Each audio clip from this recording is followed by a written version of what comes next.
Hello friends. मेरा नाम doctor JP Dayma है। मैं गवर्नमेंट कॉलेज शामल में बॉटनी का एसोसिएट प्रोफेसर हूँ। और आज मैं आपको जो है मोनोसेक्राइड्स, बाइसेक्राइड्स और जो पॉलीसेक्राइड्स है, इनके जो फंक्शंस होते हैं, इनके बारे में आपको जानकारी दूंगा।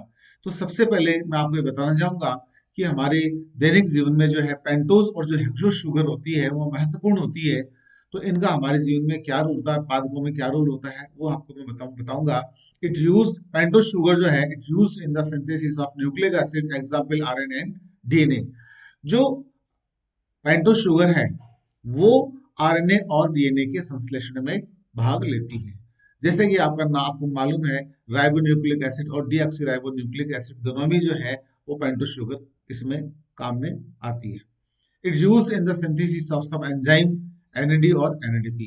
हमारे शरीर के जो महत्वपूर्ण एग्जाम्पल है एनएडी और एनएडीपी, इनके संश्लेषण में भी पेंटोज शुगर का महत्वपूर्ण रोल है। इसके अलावा जो पेंटोज शुगर है वो प्रकाश पादपों में जो प्रकाश संश्लेषण की प्रक्रिया होती है उसमें कार्बन डाइऑक्साइड को सबसे पहले रिसीव करने वाली जो शर्करा होती है वो आपकी इसमें पेंटोज शुगर होती है, जिसको बोलते हैं राइबोज 1,5 बाइफॉस्फेट। इसी प्रकार से is used in the synthesis of ATP. हमारे शरीर में जो एटीपी का संश्लेषण होता है उसमें भी जो पेंटोज शुगर होती है उसका महत्वपूर्ण रोल होता है। इसके अलावा जो हेक्सोज शुगर होती है, हेक्सोज शुगर जो है जो है वो आपके source of energy in body by cell respiration. जैसे हमारी कोशिकाओं में रेस्पिरेशन होता है तो उस वक्त जो है ग्लूकोज का दहन होता है। ग्लूकोज जो है एक प्रकार की हेक्सोज शुगर होती है और इसके दहन से जो हमें एनर्जी प्राप्त होती है, जिसकी वजह से हम चलते हैं, फिरते हैं, दौड़ते हैं, सारे जो है फिजिकल हम एक्टिविटी करते रहते हैं। इसके अतिरिक्त डाइसेक्राइड्स के संश्लेषण में भी जो है वो हेक्सोज शुगर का महत्वपूर्ण रोल है। दो डाइसेक्राइड्स जो है आपस में ग्लाइकोसिडिक बॉन्ड के द्वारा जुड़ के जो है वो डाइसेक्राइड्स का निर्माण करती है। जैसे ग्लूकोज प्लस ग्लूकोज के दो मॉलिक्यूल जुड़ के माल्टोज का निर्माण करते हैं, और ग्लूकोज प्लस फ्रक्टोज के एक एक मॉलिक्यूल आपस में जो है ग्लाइकोसिडिक बॉन्ड के द्वारा जुड़कर सुक्रोज का निर्माण करते हैं। इसी प्रकार से जो हेक्सोज शुगर होती है वो आपस में उसके बहुत सारे मॉलिक्यूल्स होते हैं, वो ग्लाइकोसिडिक बॉन्ड के द्वारा आपस में जुड़ के और पॉलीसेक्राइड्स के संश्लेषण का निर्माण करते हैं।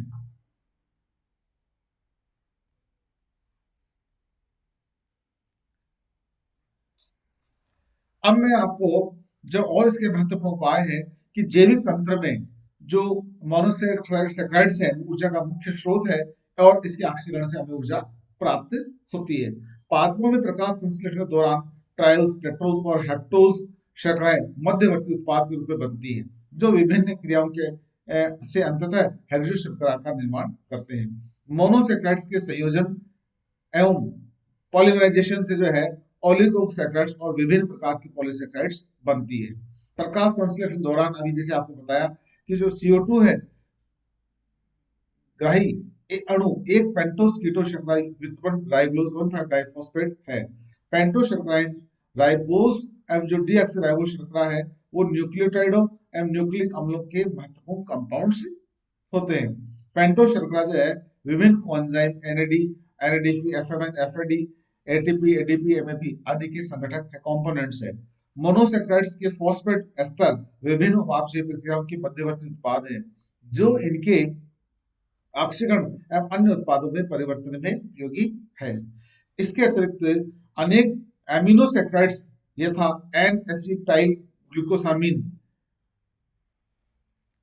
बीटा डी गैलेक्टोसामिन और बीटा डी ग्लूकोसामिन जटिल पॉलीसैकेराइड्स के घटक होते हैं। एनएजी जीवाणु साइनोबैक्टीरिया की कोशिका भित्ति के घटक होते हैं।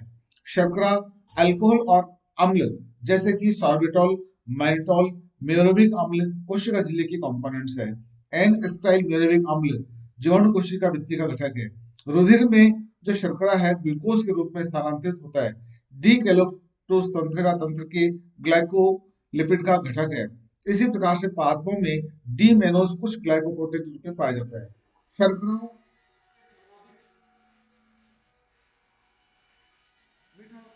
स्वाद जो है वो भी fructose की वजह से होता है। अनेक फलों में एवं शहद में होती है एवं फलों को मीठा स्वाद प्रदान करती है। अब मैं आपको जो डाइसैकेराइड्स है इसके बारे में बताऊंगा। जो ऑलिसैकेराइड्स है,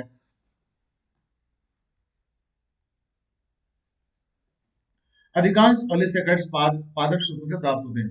सुक्रोज और माल्टोज मीठी शर्करा होते हैं जो अनेक फलों में पाई जाती है तथा इन्हें विशिष्ट स्वाद प्रदान करती है। पादपों में प्रकाश संश्लेषण उत्पाद सुक्रोज के रूप में स्थानांतरित होते हैं। सुक्रोज एवं माल्टोज मनुष्य के भोजन में कार्बोहाइड्रेट की मुख्य घटक है। सुक्रोज विभिन्न भोज्य पदार्थों में मीठे स्वाद के लिए डाली जाती है। दुग्ध शर्करा, लैक्टोज नवजात प्राणियों के लिए महत्वपूर्ण कार्बोहाइड्रेट है। अब मैं आपको जो है वो पॉलीसैकेराइड्स के जो फंक्शंस है इसके बारे में बताऊंगा। अनेक पॉलीसैकेराइड्स जैसे कि मंड और ग्लाइकोजन संचयी कार्बोहाइड्रेट्स होते हैं। मंड पादपों में, ग्लाइकोजन जंतुओं में और कवकों में पाए जाते हैं। मंड आवश्यकता अनुसार जो है सरल शर्कराओं में परिवर्तित हो जाते हैं जिसके अक्षरण से हमें ऊर्जा प्राप्त होती है। ग्लाइकोजन जंतुओं में यकृत और पेशी तक की कोशिकाओं में पाया जाता है। ये रक्त में ग्लूकोज का स्तर बनाए रखने में मदद करता है। रक्त में इस स्तर का कम होने पर ग्लाइकोजन का ग्लूकोज में परिवर्तन होता है। संरचनात्मक पॉलीसैकेराइड्स जैसे कि सेलुलोज है, हेमिसेलुलोज है, पैक्टिन आदि पादप कोशिका भित्ति के अभिन्न घटक हैं। इसी प्रकार काइटिन, कवक कोशिका भित्ति, क्रस्टेशिया समूह के कवक तथा कीटों के बाह्य कंकाल के महत्वपूर्ण घटक है। ग्लाइकोसैमिनोग्लाइकेन जंतुओं की त्वचा एवं संयोजी उत्तक के मुख्य घटक है। हाइल्यूरोनिक अम्ल संयोजी उत्तक, कार्टिलेज नेत्र के कांचाप द्रव्य एवं साइनोवियल में पाया जाता है। अनेक मानव प्रतिरक्षा ग्लोबुलिन ग्लाइकोप्रोटीन ही होते हैं। इनमें जो है विभिन्न रोगाणु से रक्षा करने में सहायक होते हैं। अनेक रोग कारक ग्राम ऋणात्मक जीवाणु की कोशिका भित्ति में उपस्थित ओ एंटीजन पॉलीसैकेराइड्स अणु होते हैं। जीवाणु कोशिका भित्ति मुख्यतः जो है पेप्टिडोग्लाइकेन से निर्मित होती है और इसके अतिरिक्त ग्लाइकोलिपिड और ग्लाइकोप्रोटीन जंतु कोशिका झिल्ली की संरचना के महत्वपूर्ण घटक होते हैं। तो मित्रों, आपको मैंने आज जो है वो मोनोसैकेराइड्स, ओलिगोसैकेराइड्स और पॉलीसैकेराइड्स के जो महत्वपूर्ण फंक्शन होते हैं इसके बारे में आपको जानकारी दी है। जय हिंद, जय भारत। Thank you.